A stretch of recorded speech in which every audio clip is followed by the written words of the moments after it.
대우건설 2023년도 상반기 실적을 스루프트 회계로 분석하고 연말 매출액까지 예측해보는 내용을 진행하겠습니다. 매출은 20.2% 증가했고 영업이익은 13.7% 감소했습니다. 스루프트 기준입니다. 포괄 가공비 배부 재고자산 회전율은 3.1회전으로 나름 높게 나왔습니다. 먼저 원가 손익으로서 매출은 5조 3천억 원대를 달성해서 전년보다 20.2%가 증가했고요. 미 청구공사 포함해서 가공비 배부 재고자산은 8.3% 적게 증가했습니다. 이것은 스루프 상으로는 좋은 겁니다. 매출 원가가 좀 더 높게 23.5% 높게 증가해서 매출 총이익 내려갔고 판매 관리비를 줄였습니다만은 영업이익은 2,468억 원으로서 8.6%가 감소한 것으로 그렇게 결산이 됐습니다. 스루프 손익으로 분석한 내용은 매출에 비례하는 매출 변동비로서 여기에는 이제 외주비 포함입니다. 그 원재료 가격 및 외주비 가격이 상승했다 이렇게 추론할 수 있겠고요. 27.4%가 증가했어요. 매출 증가보다 더 높게 증가했으니까 스루프율 떨어졌고 그 다음에 운영 비용이 6.9% 증가해가지고 생산성 떨어지고 영업이익은 2254억 원으로서 원가회계 영업이익보다 214억 원이 적게 산출이 됩니다. 이것이 역시 가공비 배부 재고자산이 미천고공사 포함해서 증가했기 때문입니다. 그래서 그 완선주택 미완성공사 WCAI 재고자산이 1073억 원이 증가했고요. 미청구공사는 많이 증가를 안 했습니다. 미완성공사도 줄었지만 완성주택이 많이 늘었는데 이 완성주택의 재고가 크게 늘었다는 얘기는 아직 미분양이 많다. 이렇게 이제 해석을 할 수 있을 것 같아요. 그래서 스루프 분석에서는 미천구공사를 포괄제공으로 인식한다는 거. 회사는 숫자를 근데 문자 속성으로 공시했는데 무엇이 두려워 문자 속성으로 공시하는지 이해할 수 없다. 주주와 고객을 무시하는 태도이다. 자, 이게 그 저기 소수점 세 자리 그 쉼표들을 좀 붙여야 우리가 인식하기 좋은데 제가 다 재입력을 일일이 다 했습니다. 많은 시간을 낭비하게 이렇게 만들고 있습니다. 대우건설이. 요거는 좀 매우 섭한 내용이에요. 사실 그 비용의 성격적 분류 내용도 다 문자 속성으로 했습니다. 재고자산의 변동 마이너스 표시는 재고가 증가했다는 얘기고요. 원재료 사용액이 건설 자재들이겠죠. 1조 5천억 원대, 외주비가 2,005억 원대인데 35%, 36.3% 각각 증가했습니다. 토탈 MC 매출원가 재료비는 27.1%가 증가했습니다. 운영비용은 6.9% 증가에 그쳤습니다. 그래서 그 운영비용에서 판매관리비를 뺀 게 현장 운영비용, 제조업으로 치면은 이제 가공비라고 얘기하죠.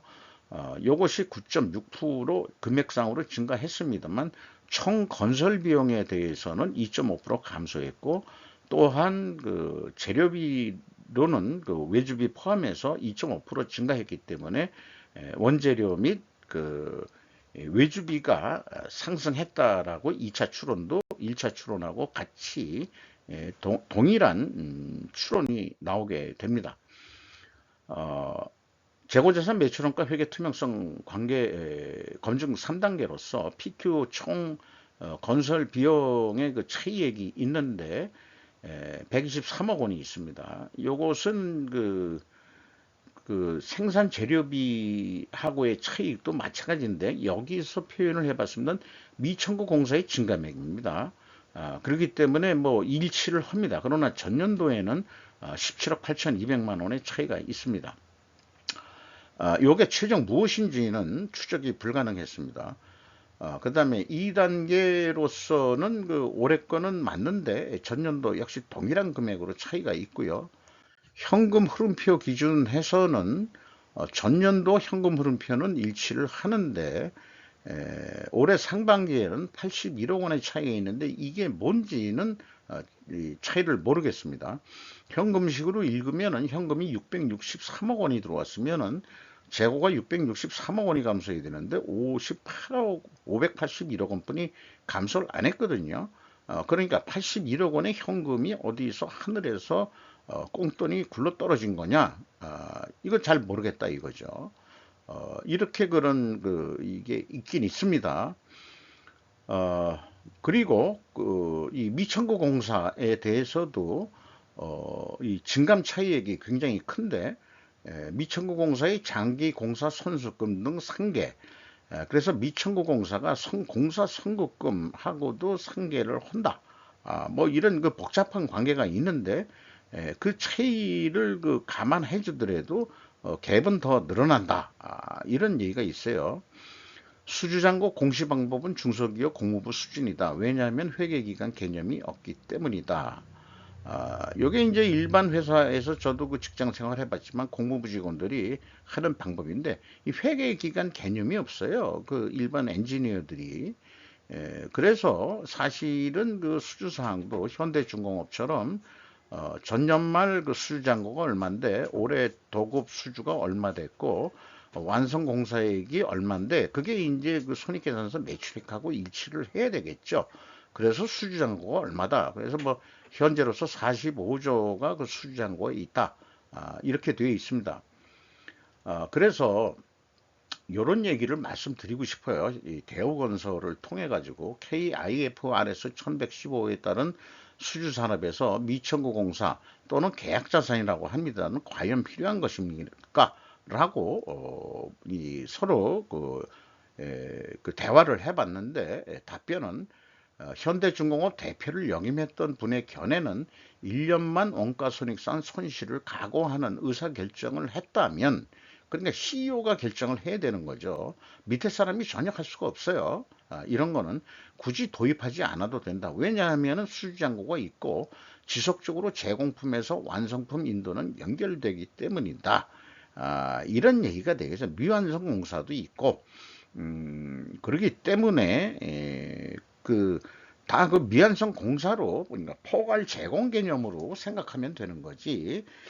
이게 적자가 난다고 해서 수익 인식을 시키는 방법이 과연 옳은 방법이냐? 그것은 아니다 그런 얘기. 1년만 적자를 각오한다면은 자기가 그 손실이 나가지고 책임을 지고서 한다 그래도 후임 대표한테 너한테 잘 되는 거야. 계속해서 공사가 끝나가지고 밀려 이제서 매출 인식을 하게 되니까 정상화된다 이 말이에요. 이해를 하실까 모르겠어요.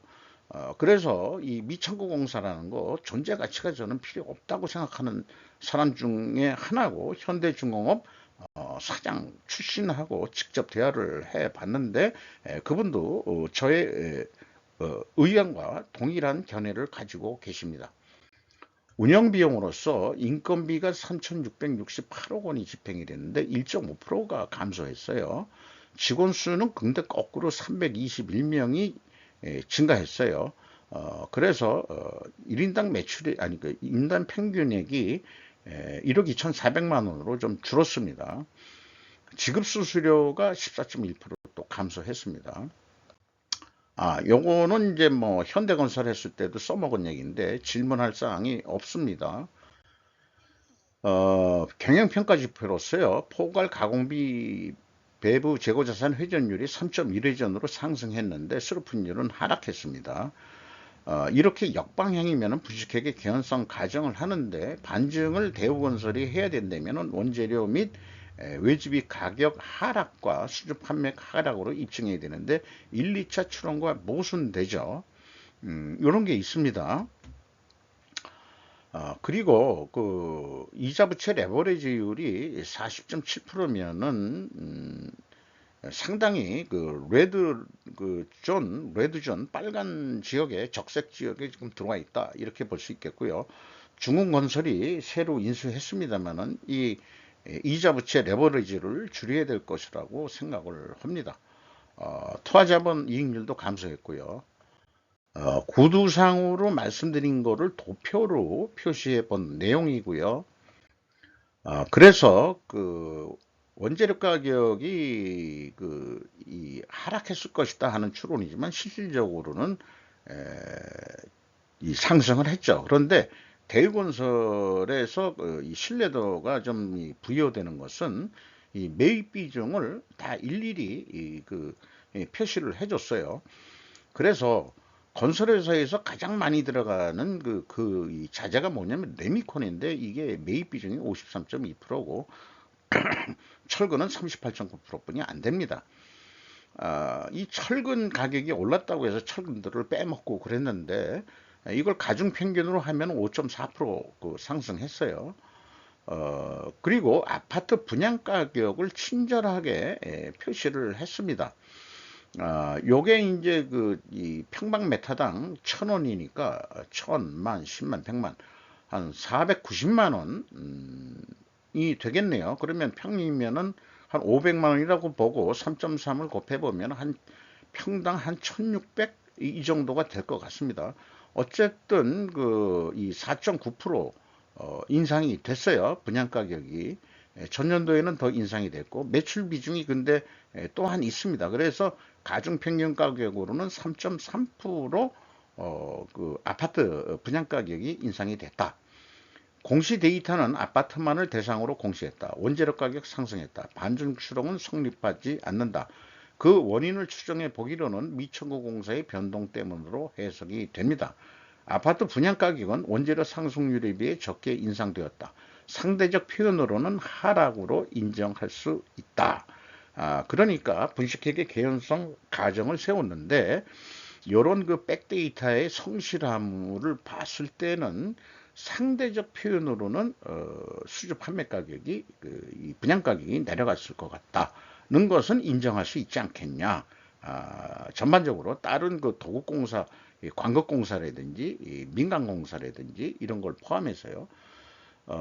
토목 및 프렌트 건설의 데이터는 더 복잡할까라고 질문을 던져볼 수 있는데요. 토목공사에는 뭐 크게 이 자재가 들어가냐면은 들어가겠죠. 보통 이제 도로를 깐다면은 밑에 이제 자갈 깔고 그다음에 흙도 깔고 그다음에 이제 아스팔트 깔고 뭐 이런 거니까 이게 이 상당히 이 토목공사도 근데 프렌트 건설은 더 복잡하겠죠. 여러 기자재가 들어가고 그러니까 그런 공사도 많습니다만은 이 아파트 가격만 기준해서 상징적으로 했다는 것은 어떤 적용에 한계가 있다. 이렇게 좀 말씀드릴 수 있을 것 같습니다. 원가 회계 패러다임으로 연말까지 10조 5,500억 원 정도 매출을 하게 되면 계획상으로는 한 5천억 남는 건데 1,770억 원이 안 남게 되어 있습니다. 왜 그러냐 하면은 기존에 상승했던 것보다는 이 8%만 올라간다고 가정했을 때 이 정도뿐이 안 나온다는 얘기죠. 거꾸로 8%를 또 줄인다면은 영업이익은 더 줄게 돼 있습니다. 이게 원가 회계의 맹점이고요. 수로프 관점은 재고의 증감과 관계없이 이 10조 3천억 정도 할 것 같습니다. 그럴 경우에 1,200억 남게 되어 있는데 이익을 좀 더 내보자 해서 포괄 가공비 배부 재고자산 회전율 지금 미천구 공사를 좀 빨리 끝내가지고 매출 인식을 추가로 청구를 할 수 있는 선까지 만들어 보자. 그런 얘기입니다.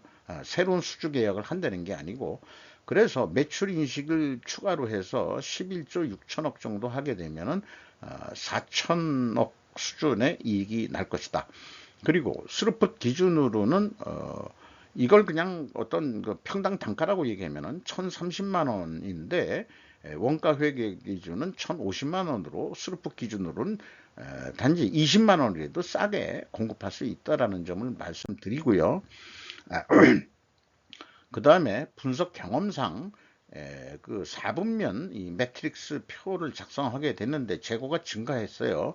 그러면은 이 표준적인 어떤 이 결과론적인 얘기로서 원가 회계 영업이익보다 이익이 감소하는 건 맞죠. 그리고 판매가는 원가 회계보다 낮게 나오게 되어 있습니다. 그래서 인플레이션 저는 완화 효과가 있다. 이렇게 주장하는데 요거에 해당하기 때문에 최종 결론적으로는 대우건설의 회계 투명성이 상대적으로 상당히 높은 것 같다 라고 인정을 좀 해보게 됩니다.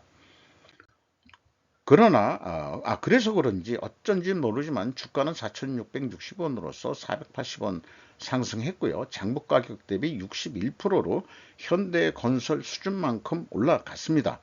아, 옛날에 그 명예를 찾고 있는지 모르겠어요. 중견 그 건설회사가 대기업을 먹었는데 중흥통과 중흥건설이 한 50% 이상의 지분을 가지고 있고, 그다음에 외국인 중에서 눈에 띄는 것은 JP 모건, 모건 스탠리 등이 눈에 띕니다. 이상 대우건설 상반기 실적을 분석 비교해 봤습니다.